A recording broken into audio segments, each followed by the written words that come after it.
झारखंड विधानसभा चुनाव का दूसरा चरण मतदान जो है वो शुरू हो गया है। कल्पना सोरेन हमारे साथ हैं और हम गांडी विधानसभा चुनाव से इस बार चुनाव लड़ रही हैं। बाई इलेक्शन भी आपने जीता था, इस बार का चुनाव कैसा?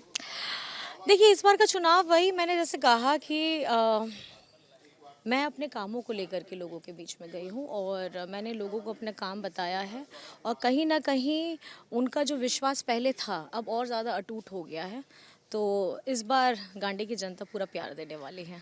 मैम सवाल ये भी है क्योंकि हेमंत सोरेन इस बार भी चुनाव में है, मुख्यमंत्री के उम्मीदवार वही हैं गठबंधन की तरफ से, लेकिन एक ऐसा भी वक्त आया था जब उन्हें जेल जाना पड़ा था, कई परेशानी आई थी। तो क्या लगता है उस वजह से कहीं ना कहीं एक परेशानी हुई या बीजेपी इसको फ्रंट फुट पे आके खेलने की कोशिश कर रही है? देखिए, हेमंत सोरेन जी को जेल भेजने में ही बीजेपी की बहुत बड़ी भूमिका रही है और कहीं ना कहीं उनका ये जो भ्रम था वो झारखंड की हमारी जनता ने पहले फेज में तोड़ दिया है और अब आज सेकंड वोटिंग है दूसरे चरण की। तो मैं समझती हूँ कि उनको जो ख्याली पुलाव बनाने हैं और कौन से सुनहरे सपने पालने हैं पाल लीजिए। 23 तारीख बताएगा कि झारखंड की जनता किसको प्यार दे रही है। 38 सीटों पर आज मतदान होने हैं, लेकिन एक सवाल बार बार जेएमएम पे उठता है कि वो रोहिंग्या मुसलमानों का समर्थन करती हैं, बांग्लादेशी घुसपैठ जो है वो यहाँ आते हैं और ये बार बार बीजेपी इस चीज़ों को भुनाने की कोशिश करती है। कैसे देखती हैं? देखिए, मैं तो यही बोल रही हूँ कि 10 साल से तो आप केंद्र में थे और अगर आप घुसपैठियों की बात कहते हैं तो घुसपैठियों की बात इंटरनेशनल बॉर्डर से होती है, ना कि किसी राज्य की सीमा से।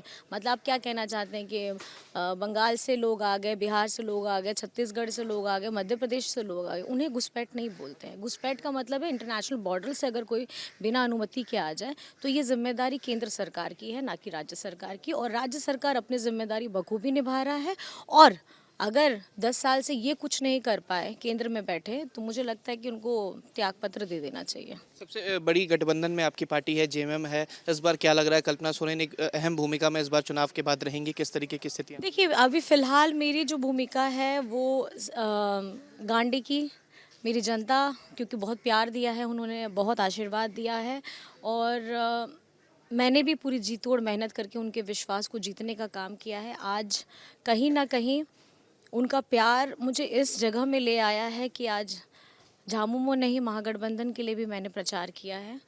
तो हमारी जितनी भी योजनाएं हैं और जितनी योजनाओं में हम लोगों ने काम किया है, धरातल में पहुंचाया है, उसको मैंने हर अपनी सभाओं से बोला है, हर जगह मीडिया के माध्यम से भी मैंने बहुत सारी चीज़ें बताई भी हैं। तो बस मैं ये कहना चाहूँगी कि इस बार हमारी गांडी की जनता तो आशीर्वाद दे रही है, झारखंड की जनता भी जो पूरा महागठबंधन को आशीर्वाद दे रही है। तो इस तारीख को पूरी उम्मीद है कि चीज़ें आपके फेवर में होंगी? एकदम एकदम पूरी उम्मीद है कि महागठबंधन की सरकार जरूर बनेगी। बहुत शुक्रिया। ये थे हमारे साथ कल्पना सोरेन, जेएमएम से उम्मीदवार हैं गांडी से विधानसभा से। और साथ साथ बात की जाए अगर झारखंड की, तो झारखंड के लिए एक अहम भूमिका है क्योंकि हेमंत सोरेन की पत्नी है और इस बार बाई इलेक्शन भी यहीं से जीत कर आई है और इस बार भी उम्मीद इतनी ही है, साफ कहा है कि जो उम्मीदवार हैं वो अलग होते हैं और साथ ही साथ ये भी कहा है कि जो सवाल खड़े किए गए थे, चाहे वो रोहिंग्या मुसलमानों को लेकर हो, बांग्लादेश से घुसपैठ को लेकर हो, तो ये इंटरनेशनल बॉर्डर से होते हैं और सरकार 10 साल से बीजेपी की है, तो जवाब बीजेपी को देना चाहिए। वीडियो जर्नलिस्ट सतीन कुमार के साथ उत्कर्ष, न्यूज़ नेशन कीडी। न्यूज नेशन अब व्हाट्सएप पर खबरों की ताजा अपडेट के लिए न्यूज नेशन के इस क्यूआर कोड को स्कैन करें।